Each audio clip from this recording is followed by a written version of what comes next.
اب شہید کا واقعہ آپ نے بہت سنا، لیکن اس سے پہلے ایک ذکر بتاؤں. روزانہ کوشش کروں گا کہ اذکرونی اذکرکم کی منزل کو سمجھاتا ہوا آگے بڑھوں اور اپنی روحانیت کو کیسے بڑھایا جائے، اپنا لائف سٹائل اہل بیت کے لائف سٹائل جیسا کیسے بنایا جائے.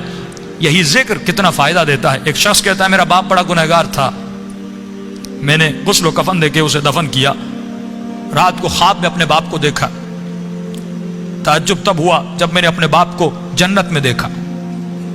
میں نے کہا بابا آپ تو بڑے گنہگار تھے، آپ تو بڑے خطاکار تھے، آپ جنت میں کیا کر رہے ہیں؟ اس نے کہا میرے لال 3 دن تک میری قبر میں آگ جل رہی تھی، 3 دن تک مجھ پر فشار قبر عذاب قبر میں مبتلا تھا، لیکن 3 دن کے بعد کچھ قبریں چھوڑ کر ایک نیک خاتون کو دفن کیا گیا، جس کی آنے کے بعد پورے قبرستان میں جن جن پہ عذاب ہو رہا تھا ان پر اللہ کی رحمتیں نازل ہونے لگیں.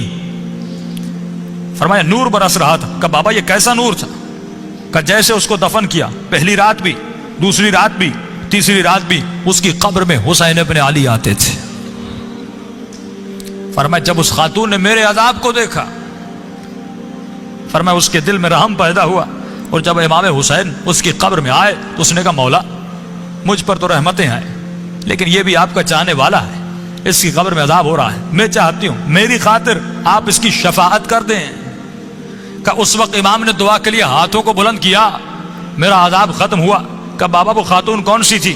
کہ اس کا نام یہ تھا، اس کے شوہر کا نام یہ ہے، فلاں محلے میں رہتی تھی.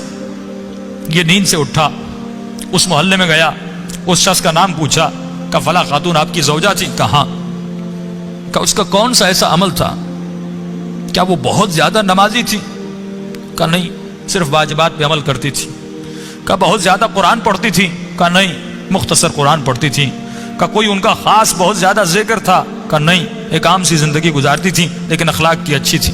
اس نے کہا اتنا پوچھ کیوں رہے ہو؟ اس نے سارا واقعہ بتایا کہ آپ کی زوجہ کی خاطر میرے باپ کی شفاعت ہو گئی. کوئی تو ایسا عمل ہوگا جس کی وجہ سے امام حسین اس کی قبر میں گئے. تو فرمایا ایک عمل تھا جو کثرت سے کیا کرتی تھی. کہ وہ کون سا عمل تھا؟ فرمایا روزانہ زیارت عاشورہ پڑھا کرتی تھی. یہ مقام اذکرونی اذکرکم ہے کہ اے ہمارے چاہنے والوں تم ہمیں یاد کرو، ہم تمہیں یاد کریں گے. اللہ کہتا ہے تو 1 قدم ہماری طرف آ، ہم اہل بیت 10 قدم تمہاری طرف آتے ہیں.